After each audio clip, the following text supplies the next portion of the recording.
Bienvenidos a un nuevo episodio de Bajo el Maillot. En esta ocasión charlo con Jonathan Castroviejo tras su paso por el Giro de Italia, la que puede ser su última gran vuelta, porque es que este año echa el telón a 18 años de carrera profesional. Sin duda un ciclista que ha sido importantísimo para el ciclismo patrio, pero también para el ciclismo internacional. Un privilegio para muchos equipos el poder contar con él. Ha vivido muchos de los éxitos de sus compañeros, de sus líderes, ha estado volcado y dedicado en ayudar a los demás a cumplir sus sueños o lograr grandes objetivos. Así que bueno, esta generación se queda sin un maestro y nosotros sin duda sin un referente en el pelotón nacional. También charlo con Uxue Ochoa, psicóloga deportiva.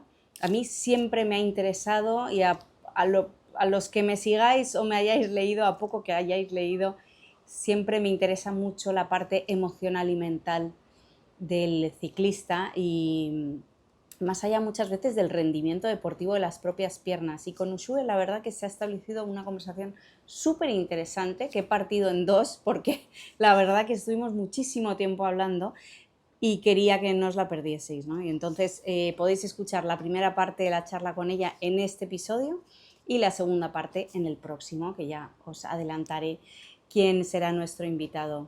Espero que lo disfrutéis. Ya sabéis que nos podéis ver en YouTube y escuchar en todas las plataformas de podcast. Os dejo con Jonathan.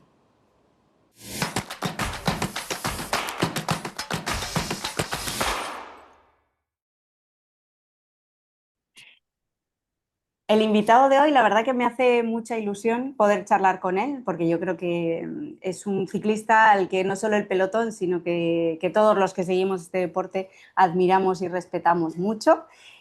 Cumple 17 temporadas como profesional, si no me equivoco, ahora nos lo confirma él, y está en la antesala de la retirada, pero también viene de terminar el Giro de Italia, así que es un placer saludar a Jonathan Castroviejo. Jonathan, ¿qué tal? Hola, buenas. 17 temporadas, lo he dicho bien. 18. 18, 18. ¿eh? ¡Qué barbaridad! Casi nada, toda una vida. Sí, sí, como quien dice, ¿no? La verdad que recuerdo prácticamente todos los años, desde el primer año hasta el último, tengo la verdad que buenos recuerdos y bueno, al final se ha pasado rápido, ¿no? Como quien dice. Jonathan, y antes de ir, obviamente vamos a hablar de la retirada, pero a mí me encantaría que nos hablases de cómo ha ido ese Giro de Italia, ¿no? Porque estás prácticamente recién llegado, como quien dice, y ha sido un Giro de Italia que Ineos le hemos visto súper combativos, habéis llevado esa victoria de etapa y sobre todo Egan Bernal, que no ha dejado de impresionarnos y de inspirarnos a todos. ¿Cómo lo habéis vivido? ¿Con qué objetivo partíais este Giro? Bueno, primero de todo para mí era un reto, ¿no? Porque al final, bueno, yo estaba el Giro para la última semana, sobre todo, para los últimos 10 días de montaña y eso, pues al final para mí era un poco un reto, ¿no? El poder responder a esa exigencia. Y bueno, la verdad que empezó bien el Giro, ¿no? Empezó en Albania y bueno, con la etapa de Josh Sí. y fue dando moral al equipo. Egan también, bueno, pues desde el principio respondió, estaba con ganas, se veía, bueno, yo creo que le hizo recordar, ¿no? Al Giro que ganó y bueno, pues a estar muy delante. Su objetivo era, pues al principio top 5, ¿no? Pero yo creo que poco a poco, cuando pasan las etapas, él al final es un ganador, ¿no? Es un ganador de Tour, ganador de Giro y yo creo que él pensaba que, bueno, al final estamos corriendo para ganar, ¿no? Y bueno, la verdad que nos dio una motivación extra, ¿no? Que se agradece en una gran vuelta, sobre todo a mí, ¿no? A gente, bueno, pues que está ahí para ayudar. Y la verdad que pues, ha sido un giro que ha tenido sentido para mí, que he podido trabajar para Egan sobre todo y la verdad que al final le he rendido bastante bien en la última semana, que era mi propósito, y la verdad que me ha dejado buen sabor de boca. Yo no sé si tú has notado también, hombre, Egan siempre ha sido un corredor que ha ido mucho al ataque, muy valiente, pero no sé si a raíz de superar ese terrible accidente y sobre todo esa operación de espalda, esa hernia que también le ha lastrado durante años, incluso antes de tener el accidente. No sé si has notado como un cambio de actitud en él, que iba como a por todas en esta temporada, ¿no? Como devorando. Y así al menos se le ha visto en este Giro. Bueno, al final hay que ponerse cada uno en su situación, ¿no? Él venía de una caída, creo que han sido ya 3 años, ¿no? Ujú. Prácticamente y ha sufrido estos 3 años, pues no ha estado delante, ha sufrido el año pasado en el Tour, en la Vuelta, pues bueno, eh, yo creo que el verse ahí delante entre los mejores, pues yo creo que, bueno, pues para él ha sido algo especial, ¿no? Ha sido algo especial y yo creo que estaba súper motivado y a raíz de eso, pues yo creo que estaba tan agresivo, ¿no? Ha estado peleando ese top 10 desde luego, desde el principio, y ha sido un Giro que ha hablado mucho castellano, prácticamente, ¿no? Han sido muy protagonistas los hispanoamericanos. ¿Cómo lo has vivido tú personalmente, ¿no? Esa pelea por la general, por la ambición propia, las ambiciones propias de Egan, del equipo, y luego pues a estos dos corredores. Siempre el Giro nos depara sorpresas, ¿no? Y aunque Isaac del Toro sabemos todos que es un gran talento, pero bueno, no sé si esperabas que llegase hasta tan lejos también. No, desde luego que no. Bueno, al final estuvo muchísimos días de líder en su primera grande, con el desgaste que ello conlleva en, bueno, pues atender a todos los medios de Mm. comunicación, llegar un poquito más tarde, ¿no? Pues un poquito menos de descanso. Y el físico, ¿no? En la última semana también, bueno, pues al final puedes notarlo, ¿no? La verdad que nos ha sorprendido a todos, a mí el primero. Pero bueno, yo creo que aún así, aunque haya hecho segundo, ha hecho un grandísimo giro. Y bueno, yo creo que tanto Richard, ¿no? También, yo creo que ha hecho un giro muy bueno. Y bueno, al final, el último día, pues hubo el ataque de Simon, que bueno, yo la verdad que no he visto ni la tapa, tampoco puedo decir mucho estaba ahí, pero bueno, tampoco lo he visto en No sé, directo. no sé si podrás Pero sacar muchas conclusiones. bueno, al final yo subí al puerto y la verdad que Eso es. para estar ahí delante tenía que tener Sí. mucha pierna, ¿no? Y yo creo que era un puerto de estos que gana el más fuerte y yo creo que sería el más fuerte. Entonces, pues merecido está. No, desde luego la etapa fue espectacular, ¿no? Hubo luego, es verdad que dio mucho juego a periodistas, espectadores y todos los aficionados del ciclismo el entender un poco lo que ocurrió detrás de Simon, pero es precioso el ciclismo como premia de esta manera después de tantísimos años, ¿no? Hay veces que tienen como estos finales felices que no te esperas y que es súper bonito, ¿no? De perder un giro ante Chris Froome y después volverlo a ganar en el mismo sitio y tantos años después, ¿no? Cuando uno ya es veterano y ya quizás te crees que ya no queda nada para ti, ¿no? Sí, además ya unas temporadas que, bueno, no había rendido al mejor nivel, en un puerto donde había perdido un giro, ¿no? Como dices. Yo, vamos, habría apostado que le habría pasado lo mismo, ¿no? Porque al final cuando uno pierde un giro en una subida, seguro que le traería recuerdos de, pues, de sufrimiento y tal. Y, y bueno, este año quizás con la motivación del cambio de equipo y yo creo que ha hecho las cosas muy bien, pues mira, ha podido quitarse esa espina, que seguramente que la tenía clavada. Jonathan, y echando un vistazo un poco a estos 18 años de historia, yo, claro, hay muchas cosas que se te olvidan, ¿no? Pero saco conclusiones como que has estado en sitios, o sea, has vivido cosas muy, muy bonitas. Me refiero a que, lo tengo aquí apuntado para que los datos no me bailen, pero en tu paso, digamos, por grandes equipos como Movistar y por Sky y Neos, pudiste vivir o sea, has vivido varias victorias de compañeros en grandes vueltas, lo cual es algo que mucha gente persigue.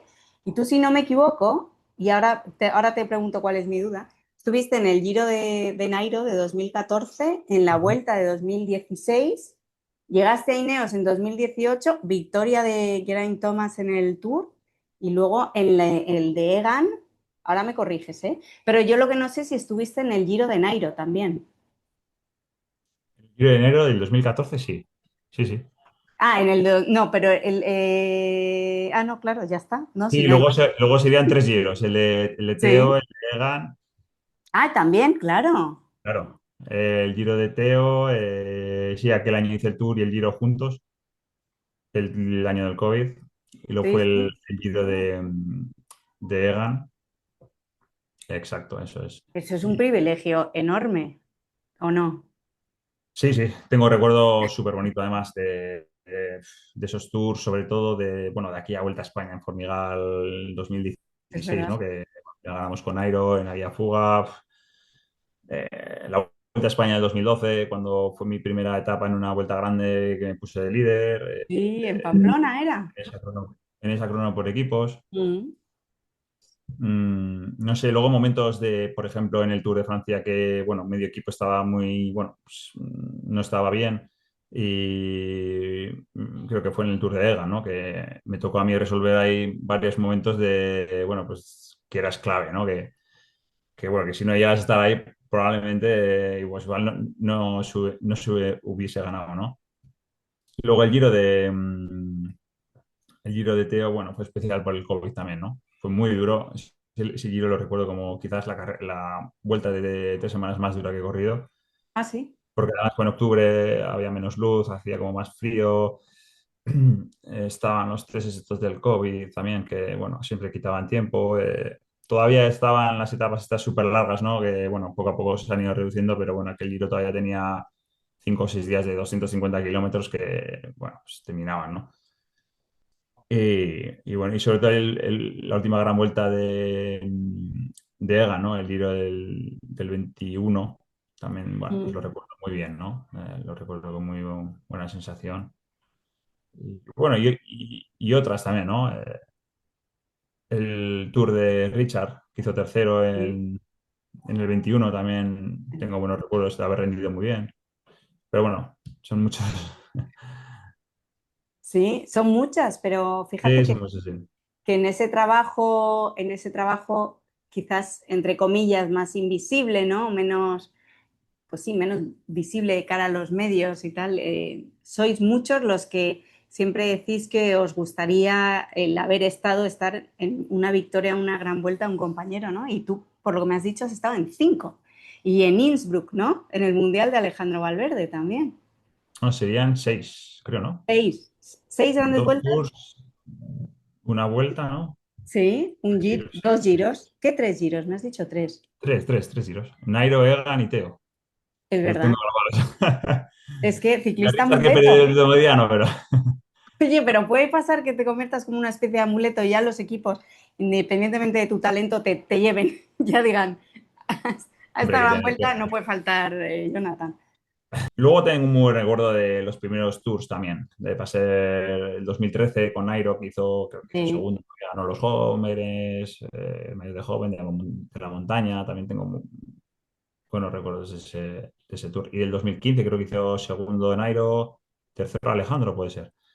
sí, Y sí, bueno, ganamos por equipos, que esto siempre es especial también, ¿no? Ganar por equipos sí. en el Tour de Francia bueno, es algo que, bueno, no está en el palmarés ni mucho menos, pero como corredor te hace mucha ilusión, ¿no?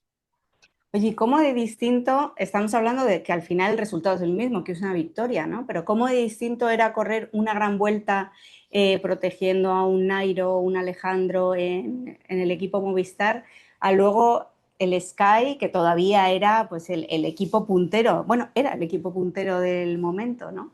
Para ganarlo, pues con Geraint Thomas, saliros del guión además, que había sido siempre Chris Froome, pues con Geraint Thomas, con Egan, con Tao, era muy diferente. Bueno, diferente, yo creo que, bueno, pues en mi etapa Movistar, esos años, ¿no? Que hacía más de 10 años, quizás eran más individualidades, ¿no? No hay una estructura, digamos, en carrera, ¿no? Digamos, tu trabajo es de aquí a aquí, de aquí a aquí es, bueno, fulanito, ¿no?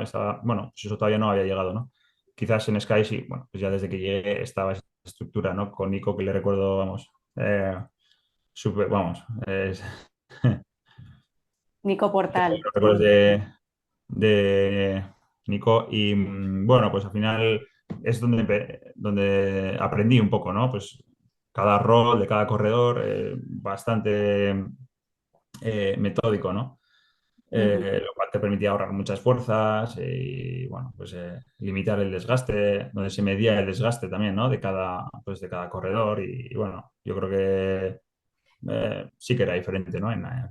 Hoy en día seguramente que eso todos los equipos pues, se mide, pero bueno, hace ya casi, bueno, 8 o 9 años, pues Sky sería de los primeros, ¿no? De los que había esa organización. Sí, los que subieron desde luego el nivel de todos, ¿no? Mm. Pero y claro, Sky por eso, por aquel entonces fichó muchos corredores españoles, ¿no? Unos cuantos del Movistar, que veníais del Cas de Pan, que lleváis ya unos años. Mm. Digamos que a un equipo tan innovador también le venía bien pues ese conocimiento del ciclismo clásico, vamos, del ciclismo de toda la vida, ¿no? De la escuela, vieja escuela y eso. Básicamente Sky era un equipo formado para, bueno, su objetivo era ganar el Tour, ¿no? Ujú. Entonces valoraba mucho a la gente que trabajaba bien como gregarios, pues cada uno en su momento, ¿no? Yo creo que intentaban fichar pues a lo que ellos pensaban que eran los mejores, ¿no? Entonces era muy difícil, lógicamente, entrar en el equipo, pero bueno, la verdad que luego era... Yo he estado en una casa que, vamos, he estado súper bien. O sea, no sé si han sido 8 años en Sky, bueno, Sky Neos, Ujú. y he estado como en casa, ¿no? La verdad que me han tratado siempre súper bien y, bueno, pues con grandes directores, grandes preparadores y bueno, yo creo que sí, bueno, puedo decir eso.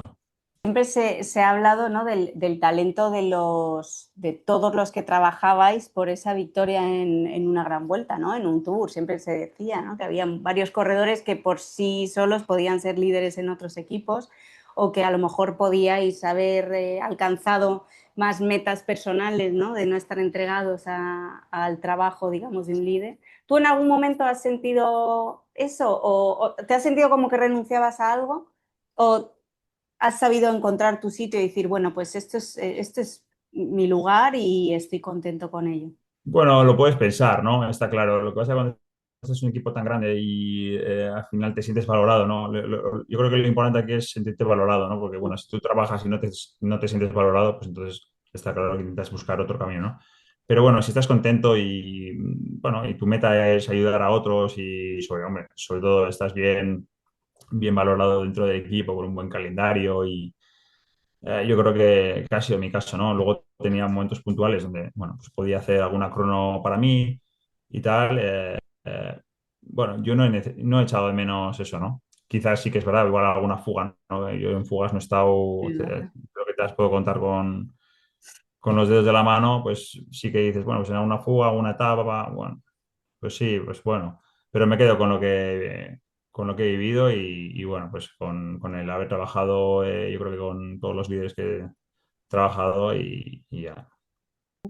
Si te pregunto con qué líder te ha gustado trabajar más, te pongo en un aprieto o si quieres lo podemos pluralizar y decir o con qué corredores Es eh, que, ya, han es sido esa una pregunta que mucha gente me ha dicho, ¿no? Pero yo la verdad que he estado súper a gusto con todos los líderes que he tenido, ¿no? Desde Nairo hasta Chris Froome, era súper atento, súper detallista. G me parecía un portento, por ejemplo. Bueno, es un portento, ¿no? Es Sí, quizás sí, el modelo diferente de líder, ¿no? Que el líder siempre investiga, siempre entrena, se cuida muchísimo y G era un tipo, bueno, es un tipo, ¿no? sí. Bueno, pues que me impactaba, ¿no? Es que entrenaba muchísimo, pero luego a la vez era esto, es un poco caótico, ¿no? Un poquito de desastre. Y bueno, luego está Ega, ¿no? Que al final empezó desde, bueno, pues Sí. ganó el Tour con 20 años, ¿no? Con lo profesional que era y, bueno, la energía, ¿no? No sé, con Richard también era un buen líder. Alejandro, Mm. con Alejandro, bueno, a gusto, ¿no? Alejandro no te tenías que preocupar de nada prácticamente porque era, no sé, yo creo que todos han sido muy buenos, ¿no? Es gente muy buena y la verdad que tengo buenos recuerdos. Y muy distintos, ¿no? Porque luego cuando hablas con Richard Carapaz o con Egan Bernal, ves las diferencias o las dificultades que han tenido ellos hasta llegar a Europa y el camino es muchísimo más largo, ¿no? De lo que han podido tenerlo aquí otros corredores, que tampoco es fácil, digo, pero se añade ese plus, ¿no? En el caso de Richard, también de una familia pues muy humilde de campesinos y tal. Entonces también hacen personas muy diferentes, ¿no? Sí, hay mucha diferencia entre personas, ¿no? Entre un Nairo y un Egan hay un mundo, ¿no? Y bueno, pues Richard es también diferente, ¿no? Al final es, bueno, yo creo que depende de dónde vengas, bueno, un poquito todo, ¿no? Pero sí que es verdad, las épocas han sido diferentes, ¿no? Quizás la época, pues, el 2012, 2011 todavía era una época un poquito más difícil, ¿no? Pues para los colombianos venir a Europa. Ahora quizás es más, bueno, hay más equipos, hay más posibilidades, ¿no? Quizás es un poco más sencillo, pero bueno, aquella época era un poquito más complicado. Y uno también especial es Alejandro Valverde, ¿eh? Hace poco he estado haciendo un reportaje con él, del que todavía no puedo desvelar mucho, pero eh, sobre todo es para entender como su amor por la bicicleta y es que todavía alucina, o sea, es que disfruta como un enano subiendo los puertos por los que ha subido 1 millón de veces en Murcia, ¿no? Es muy diferente, ¿no? Quizás en eso es como muy original también. Sí, es alguien que le gusta a 100% esto. O sea, es, bueno, pues él ha nacido para ser un atleta y es un atleta, ¿no? Tiene un cuerpo de atleta totalmente. Y la verdad que siempre me ha envidiado esa capacidad, ¿no? De sacrificio, bueno, pues de entrenar, de cuidarse todo el año, todo el año. O sea, en octubre, noviembre, diciembre, me da igual qué día le cogieses que ya está en forma. Así que, entonces, pues bueno, eso la verdad que es envidiable, ¿no? Y sobre todo cuando sabes que le gusta. O sea, que no es que se le supone para él un sacrificio, ¿no? Que igual le puedes ver, joder, mira, no, no, es que lo gusta. Entonces, bueno, o sea, al final es admirable. No, sí, el día que estuve yo con él grabando, marcó un com nuevo pues no me acuerdo ahora cómo se llamaba la subida, pero bueno, ahí en Murcia que habéis pasado con la Vuelta a España y el último lo había hecho en profesionales, o sea, imagínate cómo está. Ya, ya, me lo imagino. Está para competir. No, Sí, sí. increíble, increíble. Y tú estuviste, claro, mencionaba antes, ¿tú estuviste en el mundial que ganó o no? En Innsbruck. Sí, sí, sí, mira, pues tengo esos Vale. recuerdos, ¿no? De Olimpiadas, bueno, estaba Sí, sí, en sí. Londres, en Río de Janeiro, tengo recuerdos muy bonitos, bueno, y en otras muchas, ¿no? Pero bueno, sobre todo las Olimpiadas siempre me han marcado, ¿no? Eh, y mundiales también, pues mira, por suerte están muchísimos. Mm.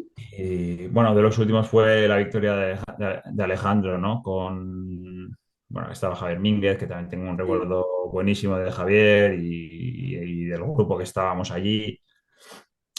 Y bueno, pues de la victoria de Alejandro sobre todo, ¿no? Encima era compañero de él en la habitación y tengo muy buenos recuerdos, la verdad, joder. Es que un mundial también no se gana todos los días. Y sobre todo uno que ha hecho 7 veces podio en un mundial, o sea que es que era como, no, no se puede retirar este hombre sin haberlo ganado, ¿no? Sí, Prácticamente. eso es, eso es. Yo creo que fue para él también, ¿no? Yo creo que para él fue quizá lo más grande, ¿no? Que había conseguido y por todo lo que le había costado, ¿no? Y yo creo que, mira, merecidísimo. Sin duda, no, no, sin duda, fue espectacular. Y hablando, volviendo un poco al Ineos de hoy, ¿no? Bueno, mencionábamos el Sky, bueno, ya primeros años de Ineos, que seguía siendo el equipo puntero, el que ha ido marcando el nivel de todos. Y luego son dinámicas de los equipos, ¿no? Que van pasando con los años, pues cuando uno está muy arriba, luego pues baja un poquito o sube otro por encima. Mm. Y han sido un poco años, un par de años en Ineos que no sabíamos muy bien qué esperar o quién estaba un poco al mando del equipo. ¿Vosotros cómo lo habéis vivido? Porque me imagino que también son quizás años de transición, no lo sé, que los corredores, bueno, pues los tenéis que pasar, ¿no? Bueno, los equipos en general, yo creo que estar en el punto más alto de un equipo bueno, es difícil, ¿no? Y yo Sí. creo que la competitividad ha subido muchísimo, tanto en el ciclismo como en otros deportes, ¿no? Ahora las diferencias son cada vez más pequeñas, ¿no? En cualquier deporte. Y yo creo que el ciclismo, pues, se ha notado muchísimo, ¿no? Antes había, pues, dos, tres equipos, ¿no? Quizás por encima y ahora, pues, bueno, hay equipos prácticamente todo el equipo que esté en World Tour es un equipo que tiene un nivel muy alto, ¿no? De, Mm. bueno, de infraestructura, pues de gente alrededor, ¿no? Trabajando para ellos. Y bueno, pues aquí yo creo que fue el cambio un poquito de Ineos y yo creo que también la caída de Egan, bueno, pues afectó un poquito quizás en el equipo, ¿no? Y bueno, pues al final para volver a estar arriba, pues hay que bajar un peldaño a veces, ¿no? Ujú. Y invertir y ver y motivarse y seguro que, bueno, pues en pocos años volverá a estar al mejor nivel, ¿no? O bueno, como nos tenía acostumbrados. Sí, porque al final el trabajo, la línea de trabajo, por lo que os oigo a vosotros y he escuchado, es de los mejores equipos, ¿no? O sea, eso no ha cambiado y supongo que es pues ajustar por aquí y por allá y bueno, y volver al nivel, ¿no? Sí, sí, sí, eso es.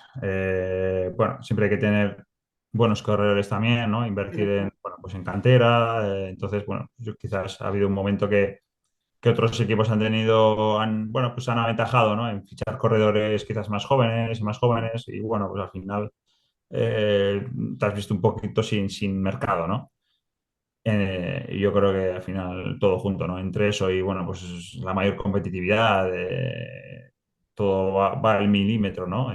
Entonces, pues yo creo que todas esas diferencias que antes se marcaban más, o sea, marcábamos más, pues ahora todo eso se reduce. Y, Sí. y bueno, pero bueno, esto seguro que seguirá desarrollándose y mientras haya, bueno, pues un patrocinio bueno por detrás y gente que lo sepa manejar, pues seguramente que volverá, ¿no? Tú ves ahora que hay como más, mencionabas el mercado, ¿no? Más competitividad en el mercado. Yo me acuerdo que hubo una época de locura con lo de Egan, que se quería tener al talento, al siguiente talento joven colombiano y estaban como todos los equipos con la lupa en Colombia y Latinoamérica. Y ahora es encontrar al siguiente súper joven o al siguiente Pogacar o tal. Yo no sé si tú notas también que es como en cierto modo obsesivo, ¿no? El acopio de talento que está viendo ahora en los equipos, ¿o no? Sí, al final quieren encontrar talento y bueno, pero no sé, no lo entiendo ni yo realmente a veces, ¿no? Porque bueno, al final muchísima gente joven, pues sí tiene muy buenos resultados con 19, 20 años, pero quizás no son tan constantes, ¿no? Bajan el nivel quizás antes, ¿no? Entonces, quién sabe, igual te pueden rendir bien 2 años y luego, Claro. bueno, y es difícil encontrar, para un equipo, la verdad que hoy en día el mercado de fichajes es complicado para un manager de un equipo, yo creo. Me parece que ha cambiado mucho el escenario. Ya no te voy a preguntar a cuando tú eras joven, ¿no? Y estabas empezando, sino en los últimos 5 o 7 años el panorama, quizás desde la pandemia, ¿no? Ha habido como un vuelco así y Mm. voilà, estamos como en un ciclismo totalmente diferente, ¿o no? Sí, yo creo que ha sido también la sociedad en general, ¿no? Todo está online, todo está a disposición de cualquier persona, entonces, bueno, los chavales aprenden antes, desde nutrición, preparación, bueno, cualquier cosa, entonces ya los chavales vienen aprendidos de muy de jóvenes, ¿no? Y yo creo que, bueno, pues al final quizás es más fácil, ¿no? Sacar ese potencial con 18, 19, 20 años, ¿no? Que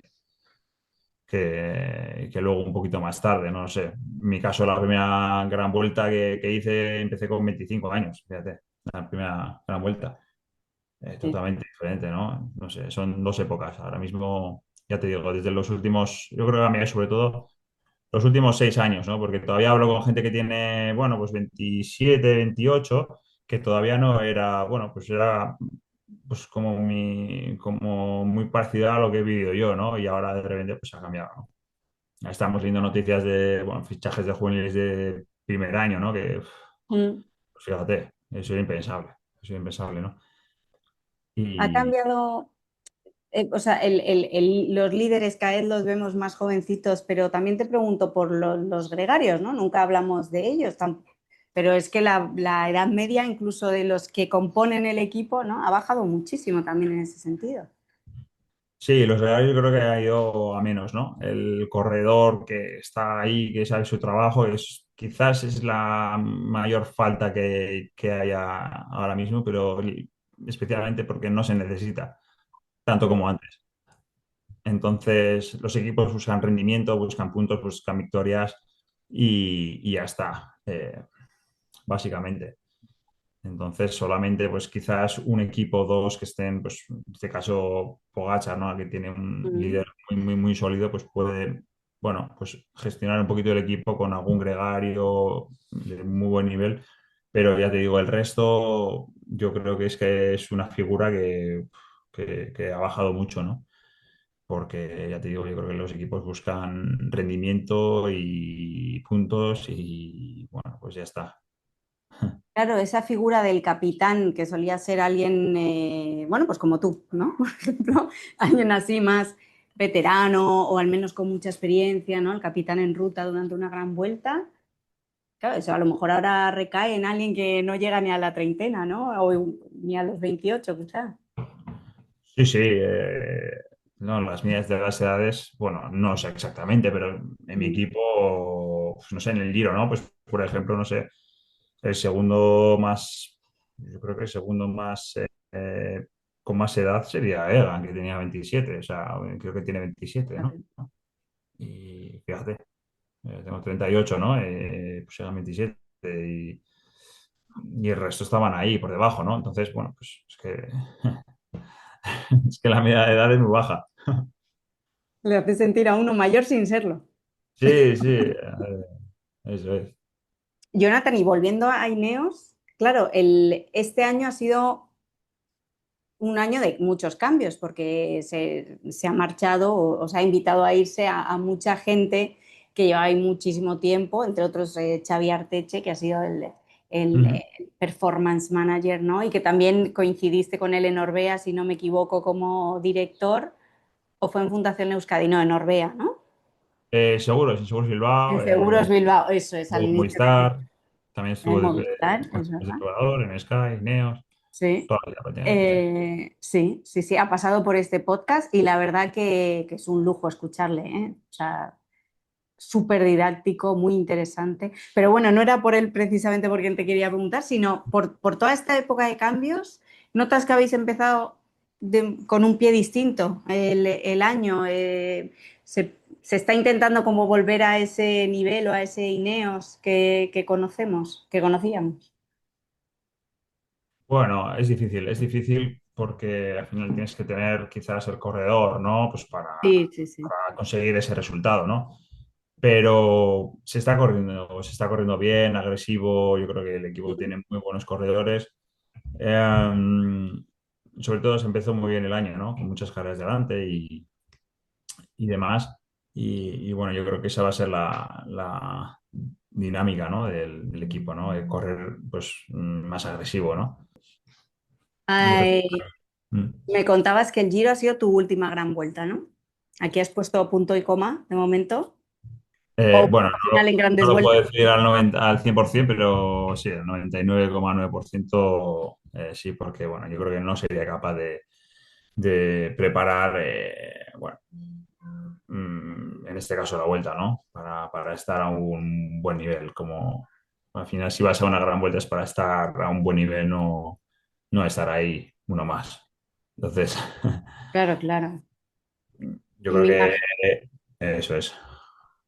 No, perdona, que te iba a decir que me imagino que ya el tomar la decisión debe ser difícil, porque al final es algo que lleváis haciendo toda la vida, que es un sueño también de la infancia, y aunque la vida sigue y tú tienes una familia numerosa y mucha vida por delante, me imagino que tomar la decisión es difícil y ya cuando piensas que es tu última gran vuelta, pensar en otra más, a no ser que te requiera el equipo, pues debe ser un poco cuesta arriba, ¿no?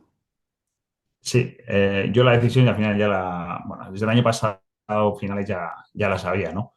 Y Ujú. este año ya me ha costado, o sea, me ha costado, llegar al Giro me ha costado, por eso pienso que no es viable, ¿no? Directamente. Al final, bueno, son muchos días fuera de casa que, bueno, pues al final todos tenemos familia, ¿no?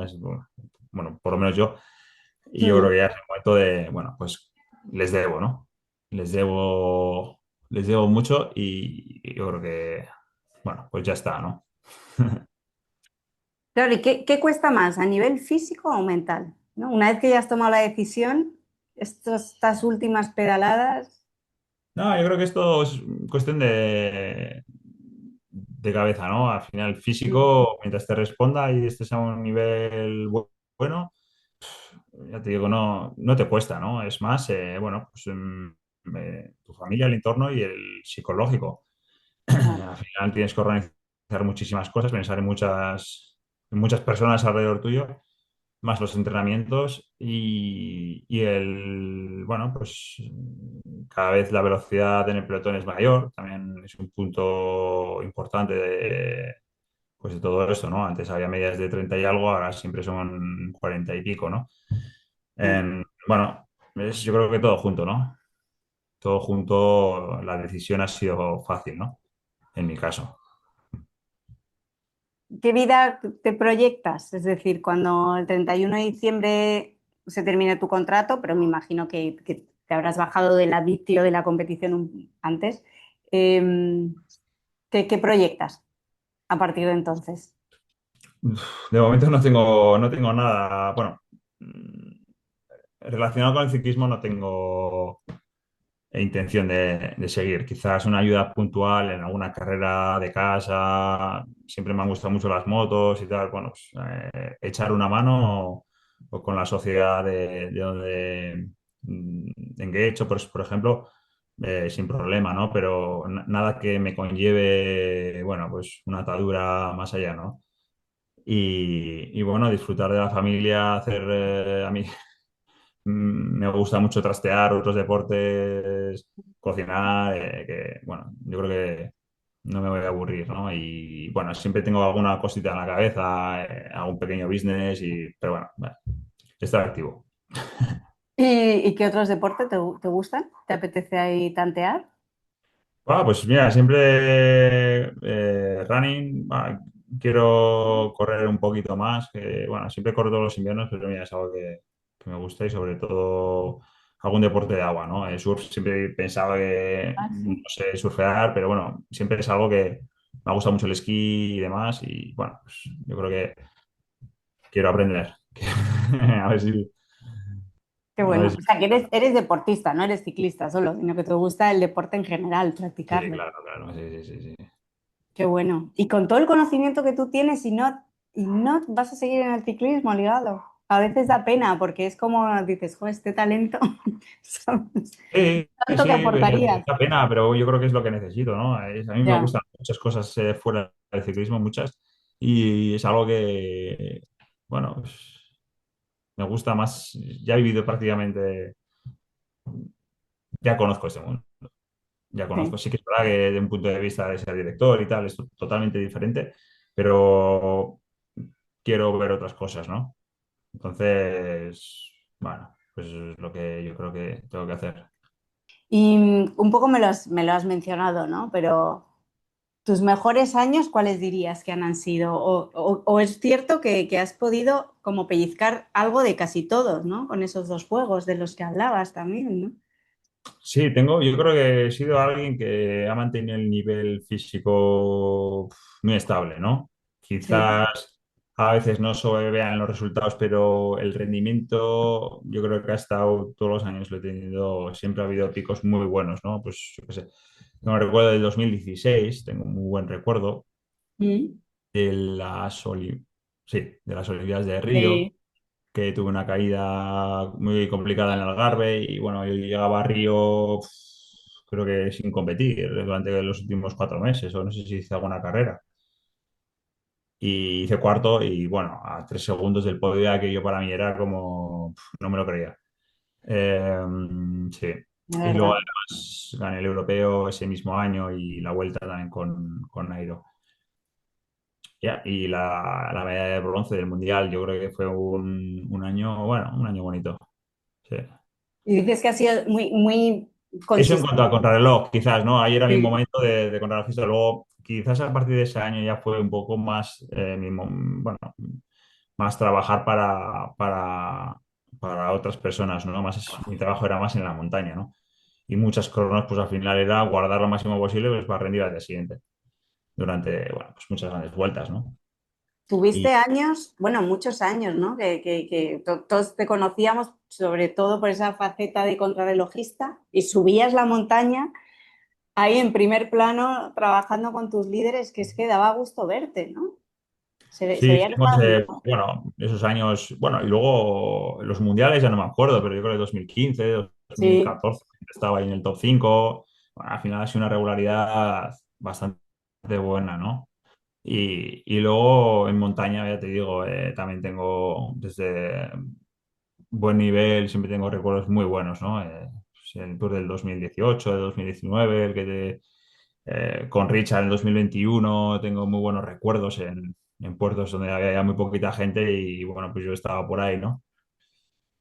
Bueno, hasta ahora, ¿no? Mira, esa es la sí. espina que tenía de estar en este Giro, pues bueno, intentando cerca de los 10 primeros, ¿no? Subiendo y bueno, pues algún día lo he conseguido, ¿no? No, Entonces ya con no, eso está como que ya está la V, ¿no? claro. Em, pero bueno, han pasado muchos años, claro. Aquí ahora estamos hablando que es con 38 años, ¿no? Entonces, bueno, no es fácil, no es fácil. Luego la explosividad que se pide ahora en las salidas y demás, que con la edad lo vas perdiendo, se sufre mucho, ¿no? Tienes una sensación de ir siempre por encima del límite desde la salida hasta el final. Entonces, yo creo que hay componente psicológico importante de saber pasar los tramos, ¿no? Sí, sí, sí. Y mencionabas que has sido muy consistente a nivel físico y también a nivel mental. ¿Has Sí, la estado verdad bien, que has es que yo creo conseguido que va mantener? junto, ¿no? Sí. Es una cosa que va, el rendimiento de un ciclista es que el 90% es psicológico, porque si no, no entrenas bien, no entrenas a gusto, no, no te cuidas tanto, no, es que va muy ligado. Mm. Pues qué suerte de carrera, ¿no? O sea, no Eso. qué suerte, ¿no? Tú te lo has trabajado, pero que qué bonito, ¿no? Sí, Así. sí, no tengo recuerdos malos. O sea, es que si te soy sincero, encima de Sorbea, ¿no? De Sorbea tengo muy buenos recuerdos con gente. Euskaltel también me partía de risa, me acuerdo en todas las carreras, tengo muy buen recuerdo y los 6 años en Movistar también fueron buenísimos, ¿no? Yo creo que coincidió también con el auge, ¿no? Del equipo. Sí, Ganábamos, no todo, pero ganamos muchísimas carreras sí. y luego, pues a posterior también, ¿no? Con lo que has dicho, ¿no? Con Sky y con Ineos también hemos ganado muchísimas carreras y entonces al final no he tenido muchos cambios de equipo, por suerte, siempre he estado, pues bueno, Mm. pues, a los 4 años en la fundación. Euskadi, 6 años en Movistar y los 8 de aquí. Y entonces, Jonathan, ¿te llevas muchos amigos?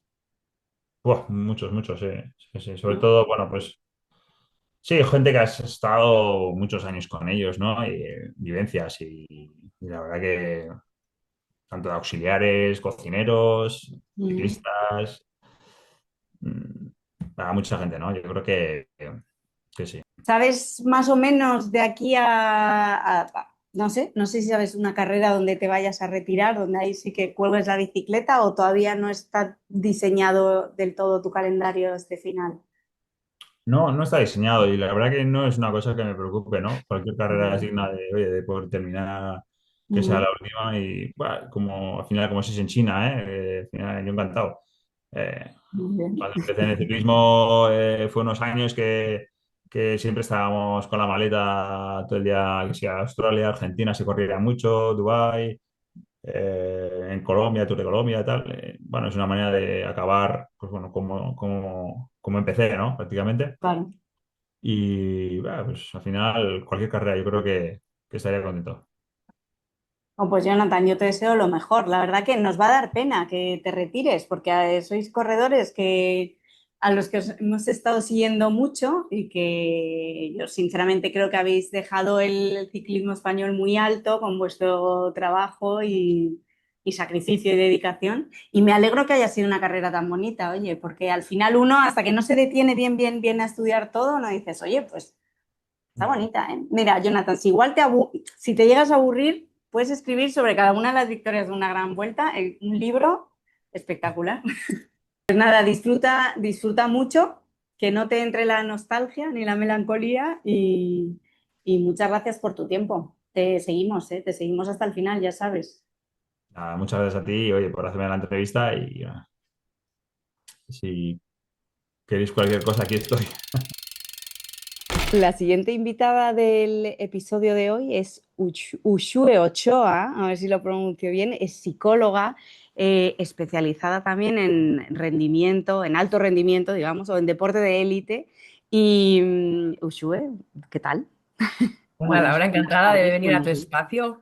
Muchas gracias por la invitación y por darle esta invitación a la psicología.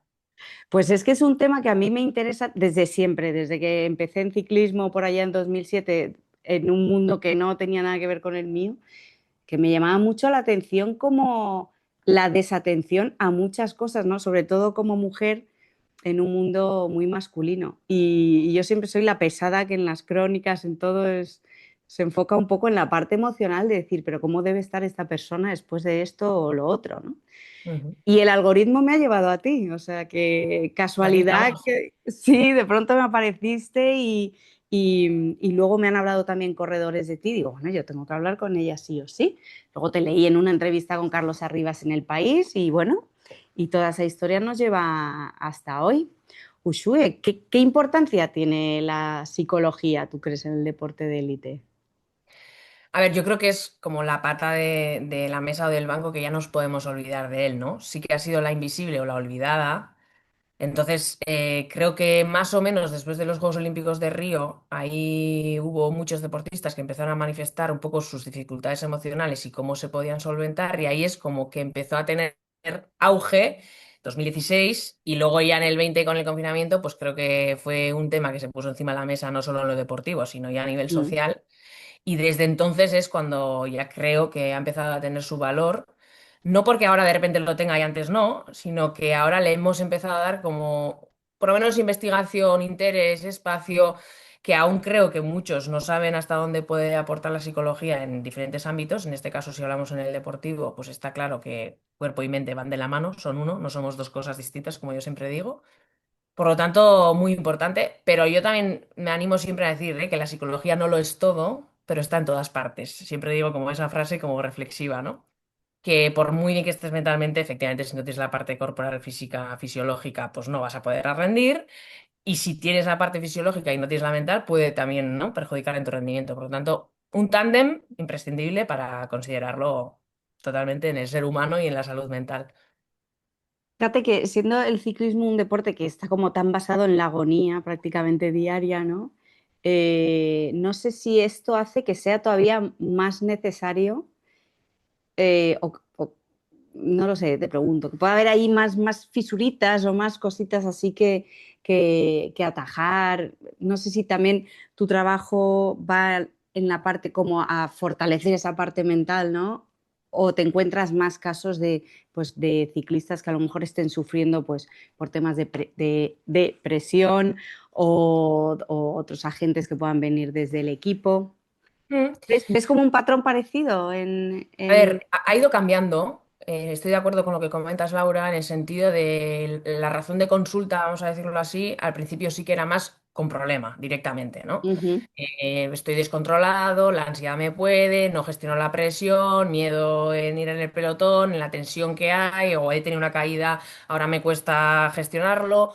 Pero ha ido un poco cogiendo fuerza en función de que ya tenemos más psicoeducación, un poco de la aportación de la psicología en este ámbito, y ya cada vez son más, pues, ese perfil de deportistas o personas que dicen, oye, yo quiero fortalecer esta parte, no lo sé cómo hacerlo, no me conozco qué herramientas tengo, cómo potenciar. Por lo tanto, hay demandas de potenciar y si efectivamente ya hay un problema, pues intentar solventarlo. Pero la mayoría de las veces aún así recurrimos cuando tenemos ya, pues, dificultades o problemas. Pero sí que ha habido un cambio, ¿eh? Yo lo he notado. Incluso aparte de los ciclistas, los propios directores también acuden ya de cómo puedo gestionar personas, cómo gestiono presión, cómo gestionar decisiones, responsabilidades. Entonces vamos abarcando ya un poquito más el potencial, perdona, que tiene la posibilidad que nos da el cerebro en sí, ¿no? De llevarle a un extremo sano, que hay que ponerlo con comillas siempre, versus, pues bueno, pues el que ya no lo gestiona, no lo descontrola y entonces, pues sí, necesita ya ayuda más patológica, vamos a decirlo así. Claro, y yo lo que veía mucho es como que no sé si es que faltaba empatía o a lo mejor incluso detectar detectar o una falta de inteligencia emocional para poder hablar las cosas. Yo siempre me he visto en conversaciones pues que a lo mejor me han trasladado algo y yo digo, y esto no sé, no recibes una respuesta del equipo, no lo habláis. Nada, eso ha sido así siempre. O, ¿no? O de sensibilidad.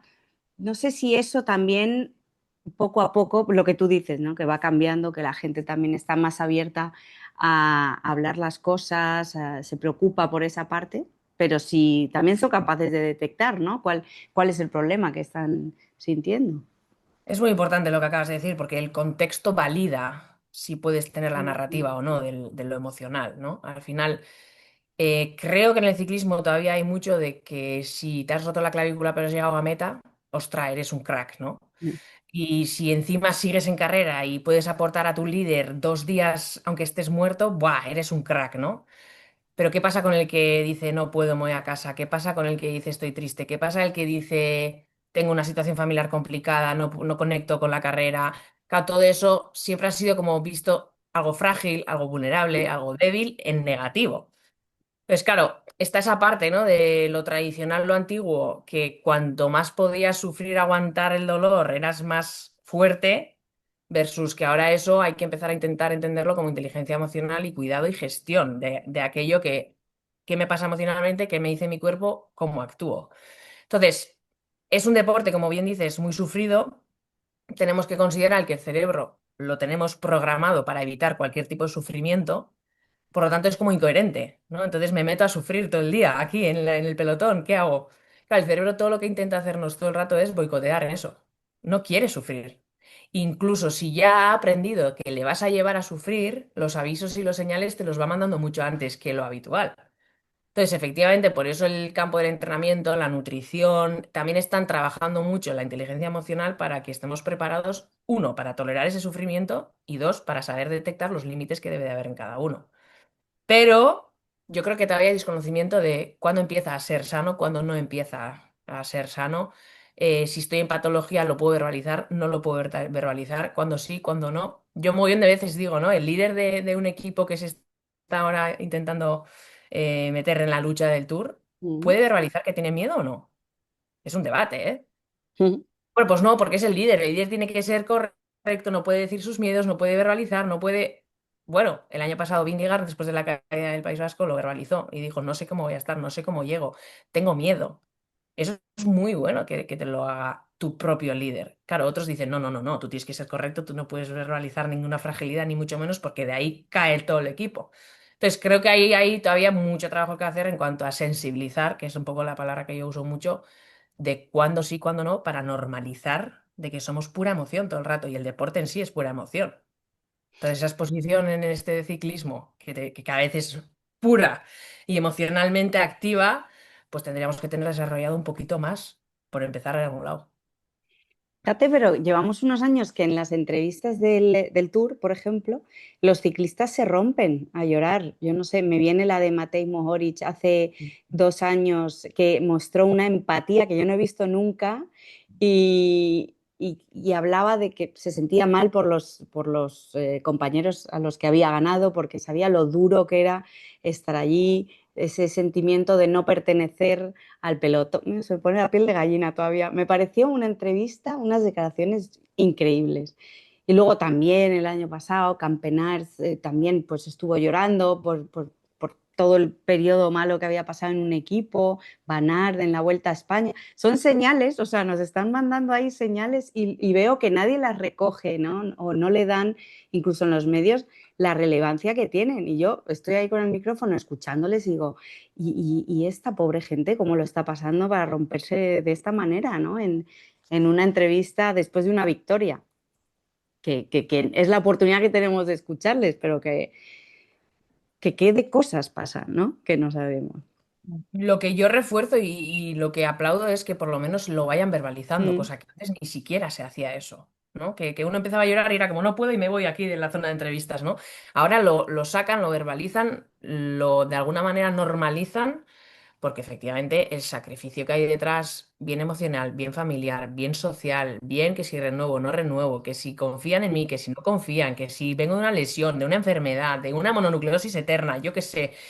son muchísimas circunstancias emocionales muy, muy contenidas, porque ellos siguen, siguen, siguen, siguen, siguen, siguen, y de repente cuando llega esa victoria, que muchas veces es cuando salta todo, ¿no? Mm, Es que de repente es, ¡fua! ¿Qué llevo acumulado aquí dentro? Y muchas veces la pregunta que yo también me hago es, ¡guau! ¿Qué estará pasando esta persona para que haya sacado todo eso de esa manera? O cuando la victoria es de él, ¿no? De Mohoric, y de repente piensa en el rival que no ha ganado. O sí, sea, ¿qué pasa? ¿Cuántas veces se ha visto él en el otro, ¿no? Como para poder ahora tener que mencionarlo. Entonces, a mí me gusta que se vaya hablando poco a poco de ello, porque si no, jolín, el ciclismo no es como otros deportes, ¿no? Que la euforia está el fin de semana y tienes toda la semana para posarlo. O sea, como tú bien sabes, control antidoping, entrevista, coche, sí, come, vete al hotel, masaje, cena y siguiente etapa, hablamos de la etapa, importante aquí, cuidado con el viento, tal. Y no hay ni siquiera un espacio de colocar la emoción bonita, que es por la que has luchado tanto entrenamiento y tanto sacrificio. Entonces, no hay espacios. Entonces, todo sí, lo que no colocas se acumula. Y de repente, pues ocurre algo muy heavy, lo de Gino Mother, y ahí de repente todo el mundo tiene la, vamos a decir, la verbalización social o el permiso social de poder sacarlo, que lo vimos, o de repente cada uno con su familia, con su pareja por teléfono un poquito a la noche y es como muy contenido.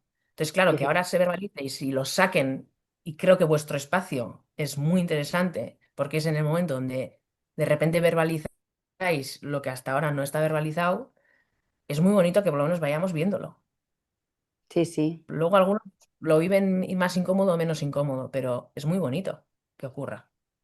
Oye, me acuerdo esa entrevista con Jonas Vingegaard del año pasado, que incluso te diría que a compañeros míos periodistas les incomoda cuando se dan esas situaciones. Y no, sí, hombre, tampoco vas a provocar al otro ahí el llanto y que esté, pero sin hacer daño, pero también para manifestar eso que te está diciendo. Si te lo está diciendo un campeón del Tour de Francia es porque quiere que la gente lo sepa, ¿no? Y yo creo que incluso algunos compañeros rehuyen un poco de esa parte emocional y que, bueno, y que es lo que le está preocupando incluso a los grandes campeones, ¿no? Pero es porque no sabemos recogerlo. Cuando alguien se rompe, alguien se emociona, no nos hemos preparado para recogerlo, ¿no? Yo ahora empiezo a llorar con algo que estemos comentando y sin querer nos incomoda. Entonces, según qué sensibilización y qué inteligencia emocional o qué trabajo haya hecho cada uno, estás más preparado o menos para recogerlo. Claro, si de repente una persona te empieza a hablar, pues me he acordado de mi hija, me he acordado de mi mujer que está con cáncer, o de repente me he acordado de mi compañero de equipo que está en casa lesionado, no sé, cualquier cosa que conecta con lo emocional. Claro, no sabemos recogerlo porque no nos estamos preparando para ello. No hemos tenido escuela emocional de ninguna manera. Entonces, cuando tú bien dices, ¿no? Si ya el permiso se lo está dando uno mismo ante la exposición mediática, eso sí o sí hay que recogerlo. Porque es como si yo te estuviese diciendo, Laura, ¿qué hora es? Y tú no me digas la hora nunca. Porque Mm, me cuesta decirte que son no sé qué hora del día. Entonces, eso es lo que pasa, no sabemos recogerlo, no estamos formados. Claro, eso pasa con el de prensa, pasa con su director, pasa con su masajista, que a veces son los más psicólogos de todo el equipo, pasa con el chofer del bus, pasa con los compañeros de equipo, que muchas veces viven lo mismo, pero uff, mejor que no se hable de esto. Entonces, no estamos preparados para. Por eso yo refuerzo que cuando se animan a hacerlo, ostras, sácalo. Y luego resulta que son los más virales, los vídeos más mm. virales, ¿no? Vingegaard se emociona por. Van Aert verbaliza que no está preparado para sprintar y que tiene miedo, yo qué sé, porque luego está ahí lo humano.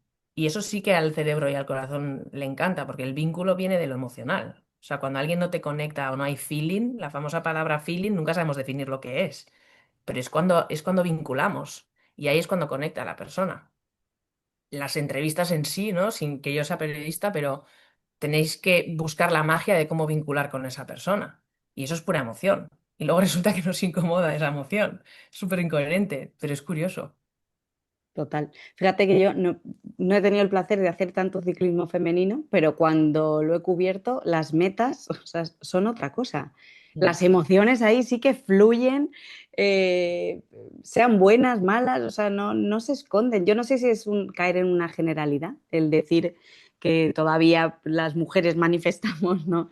Pues las emociones, o tenemos cierta inteligencia emocional o no. Y ver, pues eso, en el caso del ciclismo masculino, como poco a poco se va haciendo. No sé si es muy general o es también reflejo de la sociedad, no lo sé, No lo sé. Sí, a ver, es un canon al final.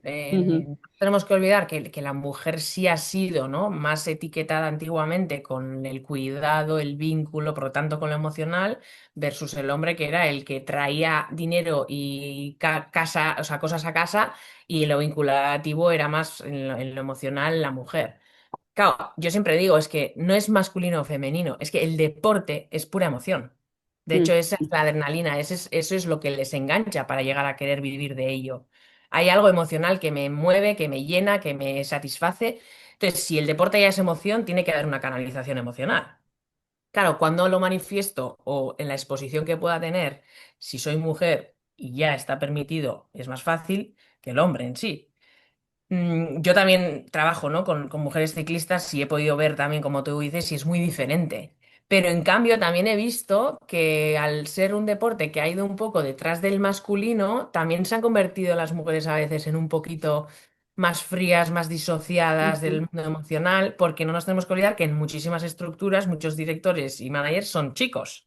Entonces, Sí. al final, si ellos también marcan un poco la directriz de cómo canalizamos las emociones desde un soy masculino, pues también las mujeres no verbalizan, tengo la regla, tengo dolor de Mm, cabeza, he tenido un problema, tengo un tema ginecológico que me cuesta, tampoco se ha podido verbalizar tanto aquello. Entonces, creo que sí es un canon, no lo podemos evitar, es un tema inconsciente que nos ha llegado de lo social, y sí es más fácil que una mujer verbalice pues que está alegre mediante unas lágrimas que un hombre, ¿no? Pero ujú. va cambiando poco a poco, también es verdad que vamos muy poco a poco, pero no creo que tenga que ser masculino o femenino, sino simplemente entender que el deporte es pura emoción. Creo que ahí se normaliza bastante más en unas Olimpiadas, que acabamos de vivir las de París, y ahí es como más el deporte es emoción que haya rienda suelta, ¿no?, de ello. Y una cosa también que siempre me ha llamado la atención es como la dicotomía o la lucha entre persona y personaje. Como que he visto luego gente muy herida de alguna manera al finalizar su carrera, un poco perdida entre el límite de quién soy o quién es si soy el personaje, soy la persona. ¿Sabes? Me parece súper interesante que no solo le pasa al ciclista, al deportista, pero a la gente que con cierta fama, ¿no? Creo que es como, no sé cómo se ataja eso realmente. A ver, es uno de los trabajos no complicados en el sentido de que sea difícil, sino profundo. Es decir, nosotros mismos cuando nos preguntamos quién soy, decimos cuatro palabras y de esas cuatro, tres en negativo en general. Tenemos esa costumbre. Entonces, cuando te pones delante del espejo, ¿no? Yo siempre digo, ¿pero qué te estás hablando? ¿Con culote y maillot o sin él? ¿No? Claro, entonces, el deporte de alto rendimiento, sea cual sea la vestimenta que tenga su deporte, al final tú estás desarrollando una identidad deportiva que te está definiendo, soy ciclista, soy futbolista, me da igual. Claro, en ese soy, o tienes la capacidad y la flexibilidad para de vez en cuando dejarlo aparcado y poder ser soy pareja, soy hermano, soy amigo, soy a la vez alguien que le gusta la cocina, o si todo lo vuelcas en el soy deportista, en el momento que haya una lesión, una enfermedad larga o simplemente tengas que retirarte de ella, vas directamente al vacío, porque solo he sabido responderme con lo que hago y no con lo que en sí soy. Eso está pasando mucho y por eso tenemos también el problema social en la adolescencia con los infanto-juvenil y todo esto, ¿no? Que tenemos, que estamos definiendo por lo que soy en redes. Mm. Claro, ¿qué pasa si de repente hay un apagón de un mes de redes y nadie tiene redes, ¿no? Pues ahí ya se llegan procesos bastante difíciles de ansiedad, de depresión, de vacíos. Entonces, claro, muchas veces se nos olvida que aunque seas deportista de alto rendimiento, puedes interactuar con otros espacios, puedes estimularte con otros temas que no tienen nada que ver con tu deporte, nada que ver con tu entorno deportivo y que te enriquezcas aunque no sea para nada ni estimulante, ni adrenalinoso, ni mucho menos, pero que tengas ese espacio donde sé también ser esto que normalmente no soy. Entonces, yo siempre digo que tenemos que tener dos identidades, ¿no? La deportiva y la personal. Y luego ahí jugamos con el ser privativo, el mío, el ser público, el que veis todos, y Claro. el ser secreto, ¿no? Que no todos contamos todo lo que soñamos a las noches. Claro, no es que tenga que haber un porcentaje equilibrado en los tres, sino que tienes que saber estimular las tres. ¿Qué haces cuando termina la temporada? ¿Con qué personas te relacionas? No, es que me aburren mis amigos de siempre. Bueno, pero es que te tienes que aburrir con tus amigos de siempre.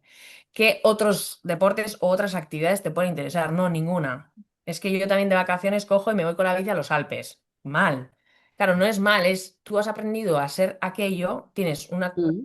retribución emocional interna incluso que te hace ser una identidad muy potente, pero tienes que abarcar otras cosas. Porque si no nos centramos en lo que hemos venido siendo, tú has ido al cole de pequeño, alguna extraescolar quizás has tenido, que igual no te llenaba, pero qué coñazo el inglés o la música o a donde te hayan llevado.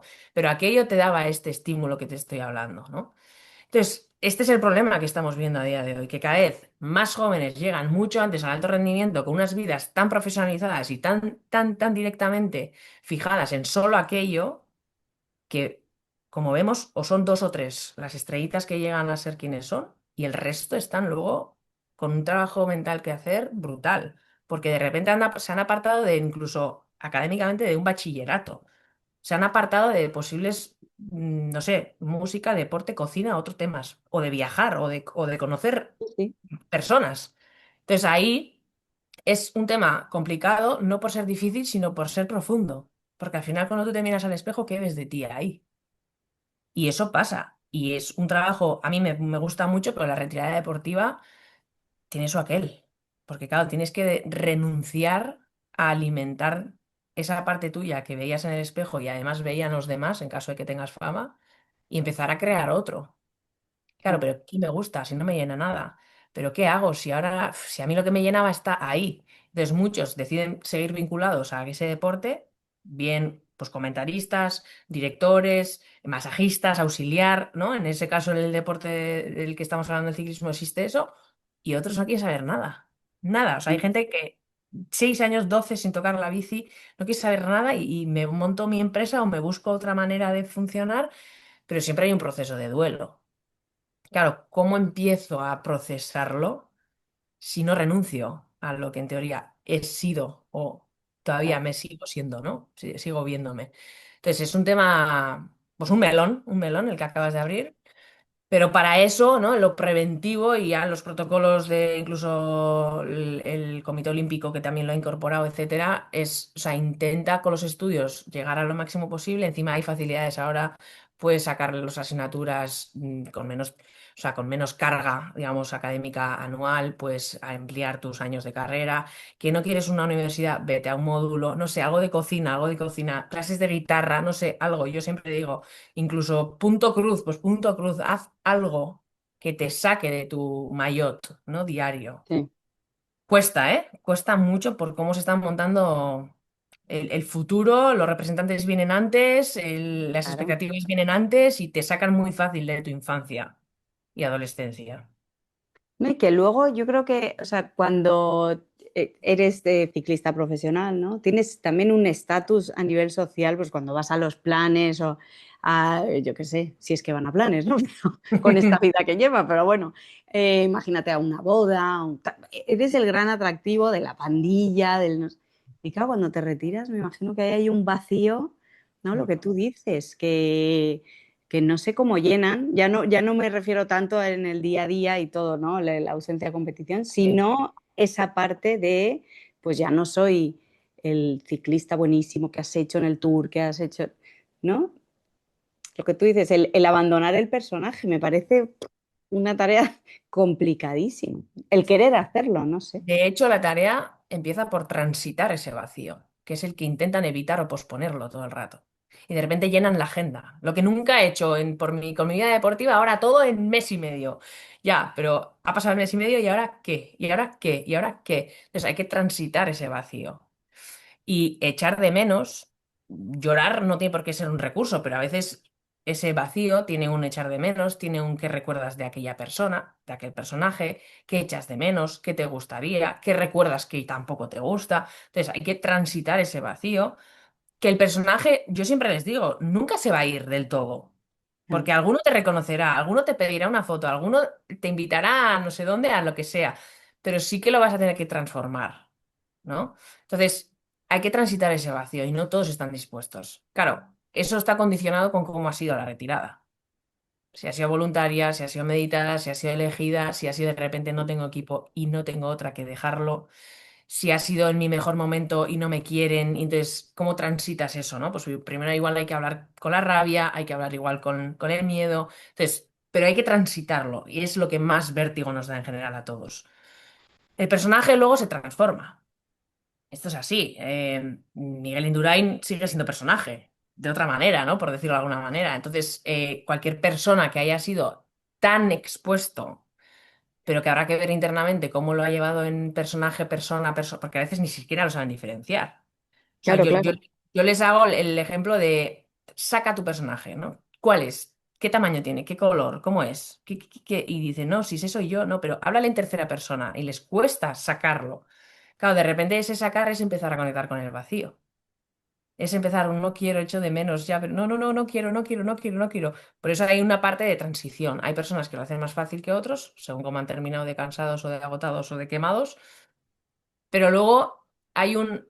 Pero yo la bici no la voy a dejar nunca, ¿eh? Vale, bueno, pero de otra manera. O, no, las series, no, es que ahora con el material actual ya haríamos nosotros, ya nos llevarían a no sé dónde. Hay ese conecto con el personaje, ¿no? Pero tiene que ser Ujú. sano, desde un echar de menos. Y es que, en teoría, estamos hablando del proceso del duelo de una pérdida como si hubiese fallecido alguien dentro de mí. Y es que es así, en sí es renunciar a lo que en teoría me ha dado vida. Pero claro, que sea una decisión consciente, pues eso es lo difícil. Y hasta aquí el episodio de hoy. Veréis que cambio de escenario, el fondo prácticamente en cada entrevista, pero bueno, es lo que tiene la época estival, es lo que tiene tener a los hijos en casa y es lo que tiene también estar esperando a una pequeñaja a la que ya no le queda mucho. Y bueno, el contenido, que es lo importante, sigue siendo el mismo y el entusiasmo por mi parte también. Espero que lo estéis disfrutando. Gracias a todos por los comentarios que me hacéis llegar siempre en YouTube, en redes sociales. Y acordaos que os podéis suscribir. En YouTube tenéis la opción de la campanita, también en Spotify, yo creo que en todas las plataformas donde nos queráis escuchar o ver. Y así pues os enteráis cuando haya un nuevo episodio de Bajo el Maillot. Volvemos muy pronto. Gracias por estar ahí y hasta entonces.